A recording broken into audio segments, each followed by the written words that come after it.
기도하겠습니다. 주님 안에서 사랑하고 축복합니다. 주님 안에서 사랑하고 축복합니다. 그 대학교 시절에 저를 조금 귀찮게 하고 좀 괴롭히는 동기 한 명의 친구가 있었습니다. 늘 시도 때도 없이 전화를 하고 항상 불필요한 이야기들을 늘어놓으면서 자신의 좀 마음을 좀 알아주고 좀 이야기를 들어달라고 하는, 안타깝게도 자매가 아닌 형제였거든요. 그래서 이제 친구니까 이렇게 또 싸우거나 그 관계를 계속해서 그래도 유지를 해야 되니까, 근데 항상 이제 전화가 뜰 때 그 이름이 뜨지 않습니까? 그럴 때마다 항상 이렇게 스트레스를 받는 거예요. 그래서 그때 당시에 유행까지는 아닌데 그러한 조치를 취했거든요. 그 친구의 그 이름을 바꿨습니다. 뭐로 바꿨냐면 그때 당시 이제 이나영으로 그 이름을 이제 바꿨거든요. 그때 당시에 제가 이제 이나영, 이제 연예인이죠. 네. 이나영 그 배우의 이름으로 이름을 이제 바꾸니까 연락을 올 때 짜증 나는 그 마음보다는 순간적으로 이나영이 왜 나한테 전화가 오지?라는 어떤 그런 이제 생각에 이제 그 효과가 나름 이제 있더라고요. 그런데 부작용이 있는 거예요. 이제 점차 그 이나영이라는 배우가 이제 싫어지더라고요. 그래서 그 다음에는 이제 김태희로 바꾸기도 하고 그러면서 이렇게 시덥지 않게 놀았던 20살 때 그때가 있는데요. 그때 잠깐 느낀 게 이름이 참으로 그 사람의 어떤 정체성을 드러내주고 그 사람을 어떻게 생각할지 보여주는 참으로 중요한 어떤 그 통로구나. 성경에서도 여러분 그 이름을 굉장히 중요하게 여기거든요. 그 사람 단순히 부르는 어떠한 칭호 이상의 그 사람의 온전한 정체성을 드러내주고, 특히나 하나님의 이름, 여호와의 이름이라는 것이 성경 말씀에 나올 때 있는 하나님 아버지의 그 위대하심, 전능하신 하나님 아버지의 그 속성이 드러나는 경우가 참으로 많이 있습니다. 오늘 우리가 읽은 말씀에서도요, 하나님은 도대체 어떠한 분이신가? 물론 모세라는 인물이 또 등장을 하긴 하지만 그 모세를 부르신 그 하나님은 어떠한 분이시고, 그 모세가 전해야 되는 그 하나님의 어떠한 그 사명, 하나님께서 그 부르신 그 소명은 과연 무엇인지, 그것이 바로 여호와 그 하나님의 이름이 어떠한 의미를 담고 있느냐에 따라서 그 모세의 어떤 인생의 그 방향을 하나님께서 이끌어 가시거든요. 하나님께서는요, 그 창세기에 보면요, 그 아브라함이라는 한 사람을 부르셔서 많은 민족을 이루고 내가 너로 복이 되는 그러한 삶을 살게 하겠다고 하나님께서 약속의 말씀을 주십니다. 그래서 그 약속의 말씀을 주셨을 때 우리가 기억해 보면 그 약속의 아들 이삭이 태어나는데 시간이 좀 많이 걸리긴 했지만 결국 그 약속의 아들 이삭을 얻고, 또 그 약속의 아들을 주신 이후로 또 그 이삭의 아들 야곱과 그 요셉에까지 이어지는 그 믿음의 세대 가운데에 하나님 아버지께서는 어떻게 신실하게 그분의 약속의 말씀을 이루어 가시는가, 그 하나님의 그 일하심이 이제 창세기까지 이제 나와 있습니다. 그리고 그 요셉이, 우리가 알고 있는 그 요셉이 애굽의 총리가 되었을 때 야곱의 가족들은요, 그 기근을 피해서 애굽 땅으로 이주해서 오게 됩니다. 그때 그 야곱의 그 가족들의 그 수가 70명 정도 되었다라고 합니다. 근데 그 70명 정도 된 이스라엘 그 가족은요, 그 400년 동안 이제 그 애굽 땅에서 400년을 이제 지내면서 그 인구 수가 이제 군대에 나갈 수 있는 그 장정만 60만 명, 그 가족들 수까지 포함하면 거의 한 대도시를 이루는, 한 민족을 이루는 수백만 명의 그런 엄청난 수의 민족으로 불어나게 됩니다. 창세기 12장에서부터 하나님께서 그에게 나타나셔서 그 언약의 말씀, 약속의 말씀을 주시고 그 큰 민족을 이루시겠다는 하나님의 약속이 성취되는 그 모습이 우리가 이제 창세기에서 출애굽기의 그 말씀을 넘어가 보면 하나님의 그 일하심 우리가 볼 수 있는 것이죠. 그런데 그때 당시에는요, 이제 애굽의 그 바로 그 왕이 계속 번성해가는 이스라엘 민족이 자신들에게 위협이 될까 두려웠습니다. 그래서 그 이스라엘 민족들을 노예로 삼고 그들을 핍박하고 그들을 괴롭히고, 심지어는 이제 그 남자의 수가 불어나는 게 자신들한테 위협이 될까 두려워 남자아이가 태어나면 다 죽이라는 그러한 명령을 내리게 되죠. 하나님의 그 약속, 아직 하나님의 그 약속은 이루어져 가고 있지만 완성되지 않는 그 하나님의 그 말씀이 이제 다시 위기가 닥쳐온 것처럼 보여집니다. 그 위기의 시대에 한 아이가 태어나게 되는데요, 그 한 아이가 바로 오늘 우리가 말씀에서 나오게 되는 모세입니다. 그 남자애가 태어났지만 하나님을 믿는 백성으로서 그 부모가 차마 그 아이를 죽일 수 없었고, 또 그를 갈대 상자에 담아서 그 나일 강가에 두게 됩니다. 그것을 누가 여러분 발견합니까? 그 바로의 딸이, 그 공주가 그 갈대 상자 안에 들어있는 그 모세 그 아기를 발견하게 되고 그가 목숨을 건지게 됩니다. 그리고 그의 일생은 이제 그 유년 시절은 애굽의 왕자로서 그 이집트에서 자라게 되죠. 근데 그 모세가 여러분 자라게 됩니다. 자신의 민족의 정체성을 잃지 않았던 그 모세는요, 여전히 그 노예 생활을 하고 있는, 핍박당하고 있는 그런 민족을 바라봤을 때 안타까운 마음이 들었던 것 같습니다. 그래서 그 괴롭힘을 당하는 그 이스라엘 민족을 구해내기 위해서 어떠한 방법을 취합니까? 살인을 저지르죠. 그를 쳐 죽여서 이제 그가 애굽의 왕자였던 그 삶에서 이제 도망자가 되는, 자신의 목숨을 지키기 위해 아무도 찾지 않는 그러한 광야 생활을 그가 시작하게 됩니다. 광야에서 떠돌면서 이제 살인자로서 이제 자신은 이제 아무도 알아주지 않는 그곳에서 홀로 그가 살아가게 되죠. 그때까지 여전히 400년 이상이나 이미 사실은 아브라함의 그 약속의 말씀을 통하여서 너의 그 후손들이 노예 생활을 할 것이라고 하나님께서 그 말씀을 주셨기 때문에 그 여전히 400년 이상 지금 노예 생활을 하고 있었던 이스라엘 백성들은 하나님께 부르짖습니다. 우리에게 좀 자유를 주십시오. 우리의 목숨을 구원해 주십시오. 자신의 백성을 애굽에서부터 구해내시기 위해 하나님께서 택하신 방법이 있습니다. 언제나 그 민족을 이루기에 앞서서 한 사람을 부르셨던 그 하나님 아버지께서는 지금 민족을 구하시기 위해서도 한 사람을 부르십니다. 그 사람이 여러분 누구일까요? 바로 광야에서 유목민 생활을 하고 있었던 모세입니다. 비록 애굽의 왕자였던 그런 시절이 있지만 아직 권력도 없고 아무런 능력도 없는 그 모세 한 사람을 택하셔서 이제 이 이스라엘 그 민족들을 출애굽시켜서 그 노예로부터 해방시켜 주겠다라고 하나님이 말씀하실 때 그때 모세를 부르시거든요. 어디에서요? 광야 생활을 하고 있었던 호렙산에서 그 모세를 부르시는데, 오늘 우리가 읽은 말씀의 그 앞절에 보면 9절 10절에 이렇게 나와 있습니다. 이제 가라. 하나님께서 말씀하시는 거예요. 이제 가라. 이스라엘의 자손이 부르짖음이 내게 달하고 애굽 사람이 그들을 괴롭히는 학대도 내가 보았으니 이제 내가 너를 바로에게 보내어 너에게 내 백성 이스라엘 자손을 애굽에서 인도하여 내게 하리라. 아브라함과의 약속을 성취하시기 위해 하나님께서는 이스라엘 백성을 애굽에서 건져내어 가나안 땅으로 지금 이끌어 가겠다라고 말씀하십니다. 이 일을 위해 모세를 택했고 너는 지금 바로에게 가서 애굽 땅에 가서 지금 고통스러워하고 있는 내 백성 이스라엘 민족을 구출해내라. 주님께서 말씀하시는 것이죠. 하나님께서 주신 명령입니다. 위대하신 그 여호와 하나님께서 모세 한 사람을 부르셔서 놀라운 지금 사명을 주셨습니다. 여러분은 어떻게 반응하시겠습니까? 내가 속해고 있는 어떤 직장에 상사가 아니라 대표님이 여러분들에게 어떤 업무를 주더라고 합시다. 물론 속으로 욕을 할 수는 있겠지만 인정받을 수 있는 어떻게 보면 저의 기회 아닙니까? 우리가 학창시절에도요, 선생님이 부르셔서 신부를 하나 시키는 게 굉장히 뿌듯하고 기뻐했던 그런 기억이 여러분들에게는 있을지 모르겠습니다. 무언가 나를 불러주고 나에게 업무를 맡겨줬을 때에는, 일을 줬을 때에는 굉장히 나 자신이 인정받는 것 같은 그러한 순간 가운데 사실 감사의 고백이 나와야 되는데, 모세는 어떻게 지금 반응하는가? 그가 하나님 아버지의 그 사명 앞에 두 가지의 변명으로 그가 답변합니다. 첫 번째 변명입니다. 창세기 3장 11절 말씀인데 우리 함께 한 목소리로 읽도록 하겠습니다. 시작. 모세가 하나님께 아뢰되 내가 누구이기에 바로에게 가며 이스라엘 자손을 애굽에서 인도하여 내리까. 첫 번째 변명이 뭡니까? 내가 누구이기에. 단순히 어떤 겸손의 표현이 아니라 나는 지금 너무나도 연약한 존재고요, 지금 광야 생활에서 살인자로서 내 목숨 하나 지키기도 어려운 그 상황 가운데 네 민족을 어떻게 내가 이끌어낼 수 있겠습니까? 그리고 지금 나를 죽이려고 하는 그 바로가 아직도 살아있는데 제가 어떻게 그 애굽 땅에 가서 그들을 구출해낼 수 있겠습니까? 그가 이렇게 자신감 없는 모습으로 하나님 앞에서요 변명하는 이유는 무엇입니까? 모세는요 애굽 사람을 죽였던 살인자였습니다. 그 처벌을 피하기 위해 광야로 도망간 그 방랑자의 신세였죠. 그래서 순식간에 가족들과 함께 이별하게 되었고 그 왕자의 어떠한 정체성이나 지위를 다 잃어버리게 되었습니다. 그 광야 생활에서 유목민 생활을 했었던 그 자신의 어떤 그런 모습을 봤을 때 그가 어떤 생각이 들었겠습니까? 나의 잘못 때문에 내가 버림받았고 내가 고립되어 있고 나는 지금 소외감 가운데에 아마 자기 스스로를 불쌍히 여기는 자기 연민에 빠졌을 가능성이 아주 높습니다. 그리고 언제 자신을 누군가 찾으러 와서 죽이지는 않을까, 그런 어떤 불안함과 두려움에 사로잡힌 그러한 인생 아니었겠습니까? 그래도 그 40년 동안의 광야 생활하면서 새로운 직업을 얻게 되거든요.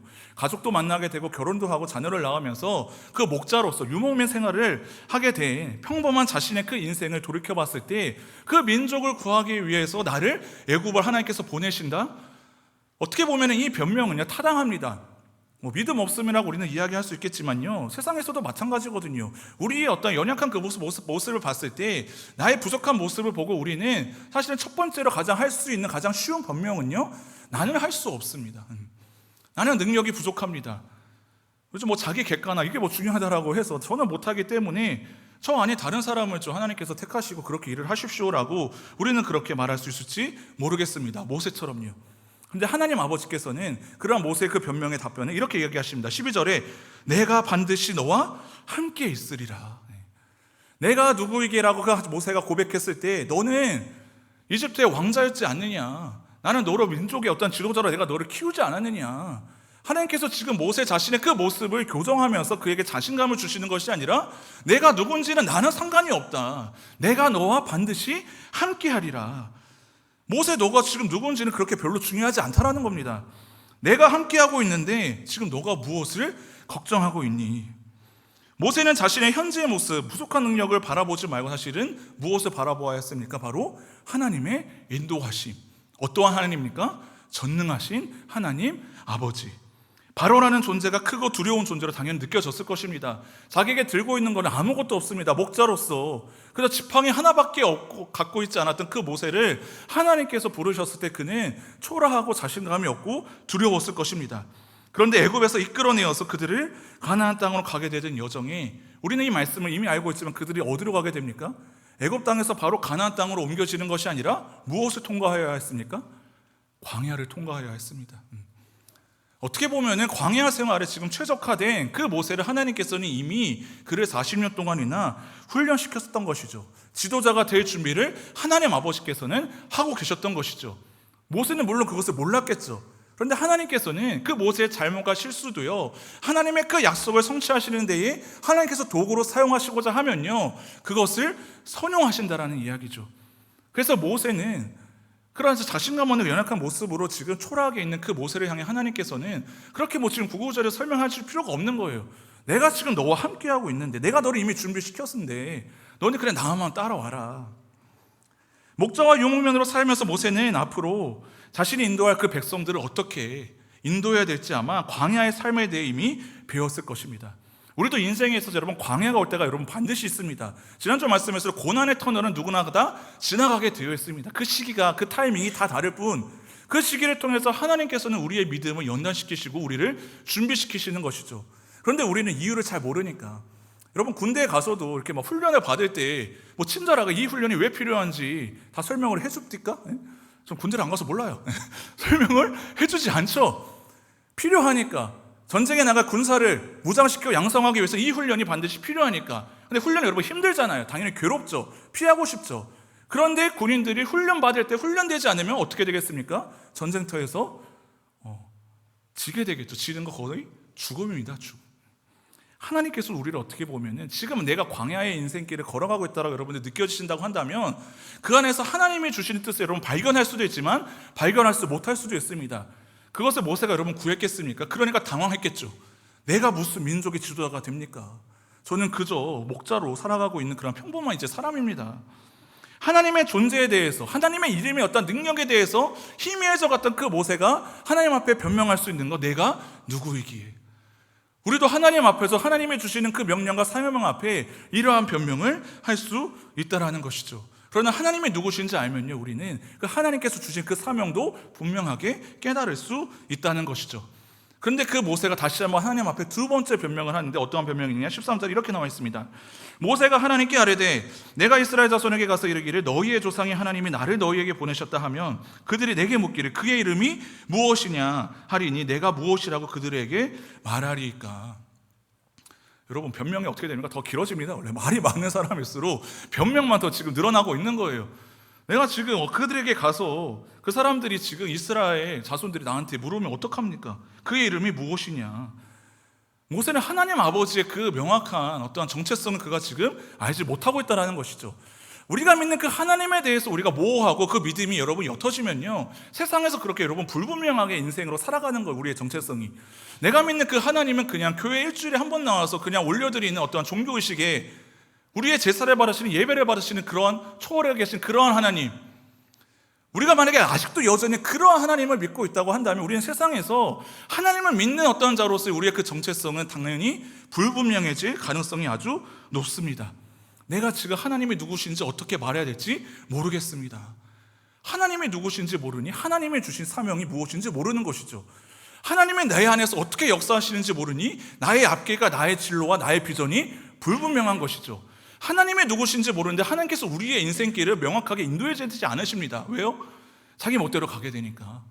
하나님의 인도하심을 구해야 되는데, 하나님을 붙들고 나아가야 되는데, 하나님께서는 우리에게 그저 인생에 어떠한 위기가 닥쳐왔을 때 해답을 알려주시는 그런 어떤 요술 램프, 어떤 지니 같은 그러한 하나님이 여러분 아니시거든요. 하나님이 누구신지 우리가 명확하게 알면요, 하나님께서 우리에게 주신 사명과 비전이 무엇인지 우리가 분명히 알 수 있다는 것이죠. 그런데 친절한 하나님은 그 변명도 질문으로 받으시고 이렇게 대답합니다. 나는 스스로 있는 자니라. 14절 말씀에 나의 영원한 이름이요 대대로 기억할 나의 칭호니라. 스스로 있는 자니라. 그것은 여러분 무엇입니까? 하나님을 존재케 하는 어떠한 그런 또 다른 어떤 원인이 있다는 거예요? 없다는 거예요? 없다는 겁니다. 하나님의 그 존재를 시작하게 하신 그 어떠한 능력도 없는 거예요. 하나님을 만드신 어떠한 다른 존재가 없다라는 것이죠. 그는 스스로 계시는 전능자이십니다. 또 영원하시고 언제나 계셨고 지금도 우리 안에서 살아계시는 그 표현이, 그래서 나는 스스로 있는 자니라.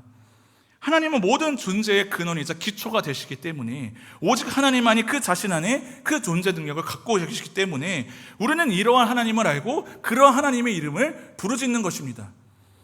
그것도 나를 부족한 나를 보내시고 인도하시는 하나님을 알게 될 때 우리는 무엇을 발견할 수 있다고요? 하나님이 주시는 그 사명, 내가 감당할 수 없는 그 사명, 내가 아직도 여전히 찾지 못하는 그 비전, 그것이 우리의 눈앞에 여러분 보여지지 않는다고 한다면 하나님을 더욱더 묵상해야 되는 것입니다. 내가 믿는 하나님은 도대체 어떠한 하나님이신가? 성경 말씀을 통하여서 인류를 창조하시고 세상을 지으셨던 그 하나님이 그 언약의 말씀을 성취하기 위해서 아브라함을 부르셨고 또 모세를 택하셨고 수많은 그 인물들을 사용하셔서 예수 그리스도가 이 땅까지 오시기까지 그 복음을 위해서 하나님 나라를 위해 일하셨던 그 하나님이 내 안에 분명히 살아계신다라고 한다면 우리는 그 하나님의 이름을 붙들고 그분께 물어볼 수 있는 것이죠. 제가 누구입니까? 제가 어떠한 삶을 살아야 됩니까? 제가 어떠한 길로 나아가야 됩니까? 그래서 여호와의 그 이름과 능력을 알고 사명에 붙들린 사람들은요, 주저함이 없어요. 용기 있게 이 세상을 살아갈 수 있는 것입니다. 그래서 우리는 이 예배 가운데 전능하신 하나님 아버지의 임재를 경험했다면 내일부터 우리는 일상의 삶의 자리에 나가 월요일부터 토요일까지 하나님이 하나님 되심을, 그게 여러분 무엇이라고 했습니까? 하나님께 영광 돌리는 거예요. 하나님 영광 돌리는 거예요. 내가 무언가 어떤 거를 성취하고 성공해서 하나님의 이름을 높여드리는 게 아니라 나의 삶의 연약한 삶의 자리에서 나는 못하지만 나는 부족하지만 나를 들어서 사용하시는 그 하나님의 위대하심이, 하나님의 하나님 되심이 나의 삶의 자리에서 드러난다면 그것이 바로 하나님을 영광스럽게 하는, 이 땅 가운데 주님을 위해서 살아가는 그러한 인생들이 되는 것이죠. 그런데 오늘날의 많은 사람들이 열등감에 빠지는 이유가 있습니다. 자기 존재를 온전히 모르고 있기 때문에, 자신이 부족해서가 아니에요. 이 세상에 여러분 부족하지 않은 사람이 어디 있겠습니까? 물질이 있는 많은 사람들 또한 건강에 부족할 수도 있고, 건강이 없는 사람들은 또 다른 어떤 것들도 부족할 수가 있습니다. 저 역시도 생각했거든요. 아니, 하나님께서 나를 쓰시고자 한다면 나한테 뭐라도 좀 주셔야 되는데 나한테 뭐 돈을 주셨나, 뭐 건강을 주셨나. 건강이 이렇게 좋지 않았거든요, 어린 시절에. 근데 확실하게 누가 밀어주는 어떤 뭐 사람이 있나? 혼자잖아요. 또 그리고 독거 목사로 살아가면서 이게 얼마나 사역이 힘든지. 열등감에 여러분 빠질 수가 있는 것이 현재의 나 자신의 모습만 바라보면, 내가 뭔가 노력하면 할수록 안 되는 것이죠. 아니, 하나님의 일을 위해서 내가 하겠다라고 하는데 내가 무언가를 해보려고 하면 잘 되는 경우보다는 거의 잘 안 되는 경우가 여러분 많습니다. 왜요? 하나님이 누구신지 모르고 하나님이 주신 내게 그 사명을 깊이 묵상하지 않으면 자기 자신의 그 정체성을 오해하는 것이죠. 나 자신만 바라보고 열등감에 빠지고 자존심이 상하는 그러한 인생이 될 가능성이 높다라는 것입니다. 우리가 세상에서 살아가는 그 모습은요, 이 모세와 같은 이 변명으로 일관할 때가 많습니다. 내가 누구이기에 내가 뭘 할 수 있을까? 근데 또 하나님은 어떠한 분이시지? 왜 내 기도는 안 들어주시는 것 같지? 다른 사람들은 기도는 다 들어주시는 것 같은데, 여러분 그런 하나님 없어요. 제 기도도 안 들어주세요. 혹시라도 내 기도를 안 들어줄 것 같은 그런 생각이 들 때, 양호영 목사의 기도도 안 들어주시는데, 그게 위로가 될지 안 될지는 모르겠지만 어떤 기도를 하나님께서 안 들어주십니까? 내 뜻대로, 내 의지대로. 그런데 여러분, 기도의 시작이 내 뜻대로 내 의지대로 할 수가 있어요. 하나님의 뜻을 우리가 완전히 모르니까 내 뜻대로 처음에는 구하게 되는 거예요. 그런데 대화를 하다 보면 이게 하나님의 뜻이 아니었군요. 여러분, 하나님의 뜻 다 알게 되면 뭐하러 기도하겠습니까? 그래서 여러분, 정죄하는 것이 아니라 기도의 자리에 나오십시오. 그리고 내가 원하는 거 여러분 구하십시오. 구하다 보면 하나님께서 깨닫게 해주시거든요. 그거 아니다. 근데 그러한 기도의 자리조차 우리의 삶에 없으면 우리는 갈 바를 모르고 그래서 자존심만 상하는 열등감에 빠지는 그러한 인생이 되는 것이죠. 나는 안 돼요, 나는 못해요, 나는 부족합니다. 그 판단이 물론 틀리지 않을 가능성이 여러분 높습니다.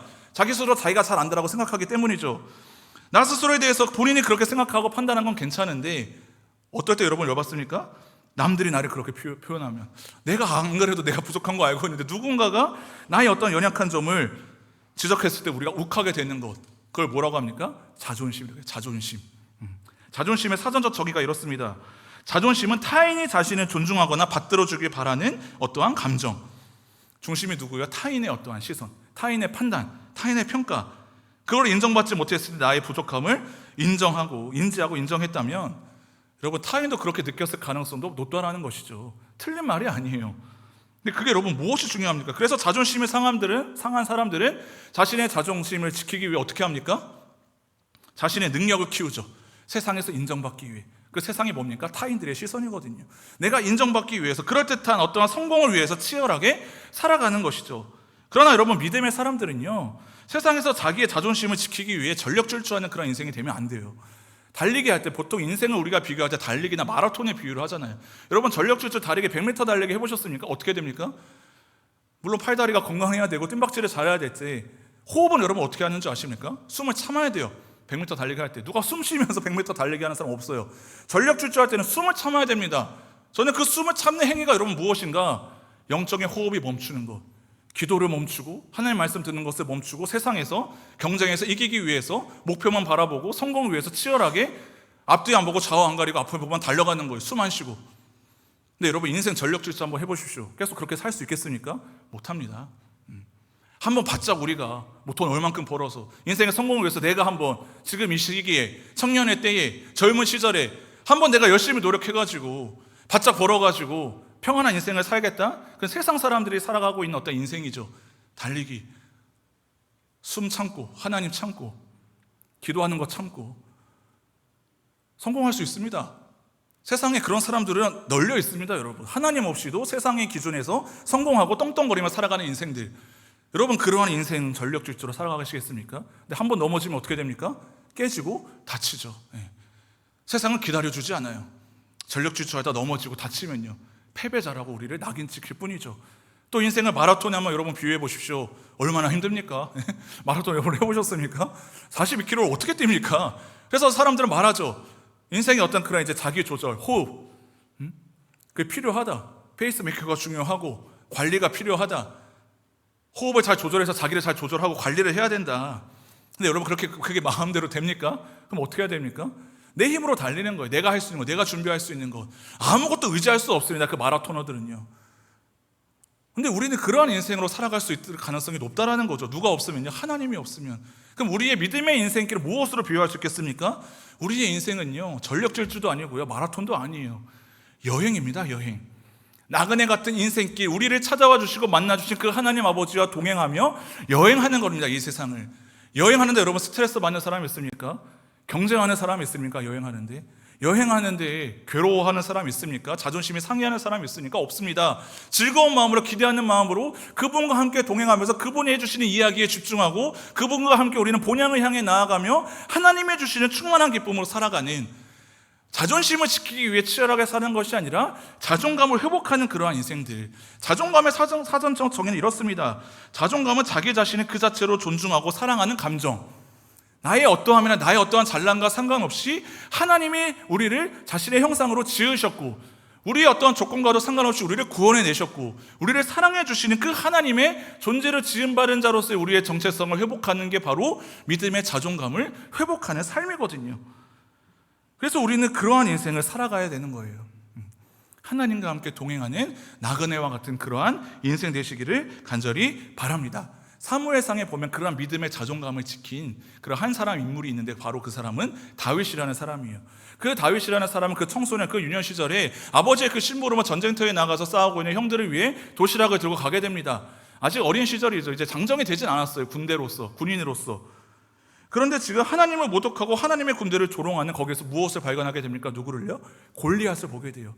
엄청나게 키가 크고 완전 무장되어 있는 그 블레셋 족속과는 지금 싸워서 이길 가능성이 전혀 없는 그 이스라엘의 그 민족의 모습은 사울왕부터 비롯해서 굉장히 처참하고 초라해 보이고 연약해 보입니다.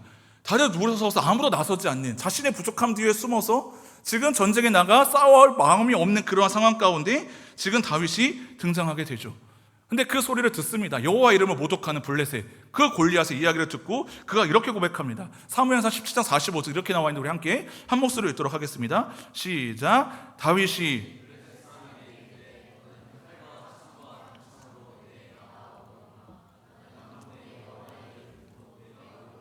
하나님의 이름으로, 죄송합니다, 만군의 여호와의 이름. 골리앗은 여러분 뭘로 나온다고요? 세상 사람들은 칼과 창과 단창으로 나오니와 나는 만군의 그 여호와의 이름, 내가 모욕하는 이스라엘 군대 하나님의 이름으로 나아가노라. 우리는 이 결말을 알고 있죠. 누가 이깁니까? 다윗이 이깁니다. 누구의 이름으로 나왔기 때문에? 만군의 여호와의 이름으로. 우리는 비록 칼과 창과 단창으로 갖추고 있는 어떤 세상의 그 능력과 스펙은 좀 부족할 수 있습니다. 그러면 도구와 능력이 없어질 때 초라한 우리의 그 모습 가운데 우리가 숨고 싶을 때도 있을 것입니다. 그때 여러분 깨달으십시오. 만군의 여호와의 이름으로 나는 이 세상 가운데 나아가노라. 그러면 하나님께서 여러분 승리자 되어주신다는 거, 이미 이긴 승리거든요. 하나님께서 우리를 위해서 치열하게 싸우시는 게 아니라 우리를 위해서 이미 승리하고 이겨놓은 그 전쟁에 우리를 부르시는 것이죠. 우리는 여호와의 이름으로 그냥 나아가기만 하면 되는 것입니다. 믿음의 자존감을 지킨 사도 바울도 고린도 교회 형제들이 이렇게 고백하거든요. 형제들아, 너희를 부르심을 보라. 육체를 따라 지혜로운 자가 많지 아니하며 능한 자가 많지 아니하며 문벌 좋은 자가 많지 않으다. 그러나 하나님께서 세상에 누구를 택했습니까? 미련한 것들을 택하사 지혜 있는 자들을 부끄럽게 하려 하시고 세상의 약한 것들을 택하사 강한 것들을 부끄럽게 하시며 하나님께서 세상의 천한 것들과 멸시받는 것들과 없는 것들을 택하사 있는 것들을 폐하려 하시나니. 누가 드러납니까? 하나님 아버지가 드러나는 거예요. 나에게 지금 당장 가진 것이 없고 우리에게 명분이 없고 밀어줄 사람도 없고 무능하고 비천하다는 그 마음과 생각의 깊은 잠에서 깨어나서요, 모든 상황 속에서 전능하신 하나님 아버지께서 나와 함께 하심을 믿는 그러한 믿음의 여정 우리가 살아갈 수 있기를 간절히 바랍니다. 우리 엘로힘 청년부 정체성의 이름은 여러분 무엇입니까? 항상 이야기하죠. 무엇입니까? 엘로힘 청년부잖아요. 전능하신 하나님 아버지. 이름값 하고 살아야 되는 거 아닙니까? 그런데 전능하신 하나님 아버지는 제쳐두고 그저 우리는 자신의 부족함, 연약함 뒤에서 세상에서 근근히 버티며 살아가는 그러한 인생들, 변명하며 살아가는 그러한 인생들을 하나님께서 어떻게 사용하고 싶어도 사용할 수 없다라는 것이죠. 하나님이 누구시고 전능하신 하나님 아버지께서 지금도 내 안에 살아 역사하신다라고 한다면 약할 그때에 강함 되어 주시는, 지극 같은 우리와 같은 인생 가운데에서도 그 보배이신 예수 그리스도를 우리가 우리의 그 마음 가운데 담아두며 주님의 이름을 높여드리는 그러한 삶을 살아갈 수 있기를 간절히 바랍니다. 그래서 사도 바울도요, 그 육체의 가식 가운데 그 기도를 이루어지지 않을 때 하나님 앞에 3번이나 간구해서 기도했을 때 하나님께서 이렇게 말씀하시죠. 어떤 말씀입니까? 고린도후서 12장 이렇게 말씀이 나와 있습니다. 나에게 이르시기를 내 은혜가 내게 족하도다. 이는 내 능력이 약한 데서 온전하여짐이라. 내가 약한 그때에 곧 강함이라. 사도 바울이 그렇게 고백을 했습니다. 나의 약함에도 불구하고가 아니라요, 약하기 때문에 하나님께서 나를 쓰신다는 거예요. 잘 들으십시오. 내가 약함에도 불구하고 나를 쓰시는 것이 아니라 약하기 때문에 쓰시는 거예요. 왜요? 내가 약한 그때에 누가 드러납니까? 하나님 아버지가 드러나기 때문에, 예수 그리스도의 능력이 나타나기 때문에. 그래서 우리는 우리의 연약함과 부족함 가운데서 그 뒤에 숨거나 변명하지 않고 오직 하나님 아버지 앞으로 나아가야 합니다. 예수님께서도 그러셨거든요. 누가복음 9장 말씀에 보면 보리떡 5개와 물고기 2마리로, 말씀을 띄워주시겠어요? 네. 보리떡 5개, 물고기 2마리로 몇 명을 먹이셨습니까? 5,000명을 먹으십니다. 어떻게 먹으십니까? 그거 가지고서 어떻게 할 수 있으니까 제자들을 혼내야 되는 거 아닙니까? 너 지금 장난하니? 나랑? 이거 가지고 어떻게 먹이니? 밤새도록 하나님의 말씀을 듣느라 사람들 지금 배고픔에 굶주림에 있는데 고작 보리떡 5개와 물고기 2마리를 가지고 예수님께서 취하신 방법이 있습니다. 뭡니까? 9장 16절 말씀 우리 함께 읽겠습니다. 시작. 예수께서 떡 5개와 물고기 2마리를 가지사 하늘을 우러 축사하시고, 뭡니까? 하나님을 바라봤다는 거예요. 예수님도요. 그분 자체가 능력이 있으셨지만 부족하고 연약한 가운데에서도 이것을 가지고서 하늘을 우러러 하나님 아버지의 인도하심을 구하면서 그것을 떼고 축사하시고, 축사가 뭡니까? 감사기도 했다는 거예요. 감사기도. 그리고 그것을 사람들에게 나누어 줍니다. 그때 기적이 일어나죠. 5,000명에 넘는 사람들이 배불리 먹고 12광줄이나 남는 그 기적. 예수님께서도 부족한 가운데에서, 연약한 가운데서도 변명하지 않으시고 합리적 판단을 내리지 않으시고 하늘을 우러러 하나님 아버지를 바라봤을 때 전능하신 하나님 아버지의 그 이름을 붙들고 예수님도 나아가셨습니다.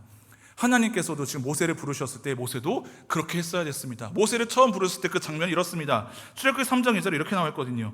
여호와의 사자가 떨기나무 가운데로부터 나오는 불꽃 안에서 그에게 나타나시니라. 그가 보니 떨기나무에 불이 붙었으나 그 떨기나무가 사라지지 아니하는지라. 여기 광야는 지금 사막 중에서도 사막이거든요. 건조한. 이 떨기나무는 어떤 거냐면요, 그냥 가시덤불이에요. 땔감으로도 쓸 수 없는 그냥 아주 평범하고 쓸모없어 보이는, 사람들한테 외면당하고 무시당하는 나무가 떨기나무예요. 거기에 지금 하나님께서 성령의 불로 임재하십니다. 왜 떨기나무에 하나님께서 불을 붙이셨을까?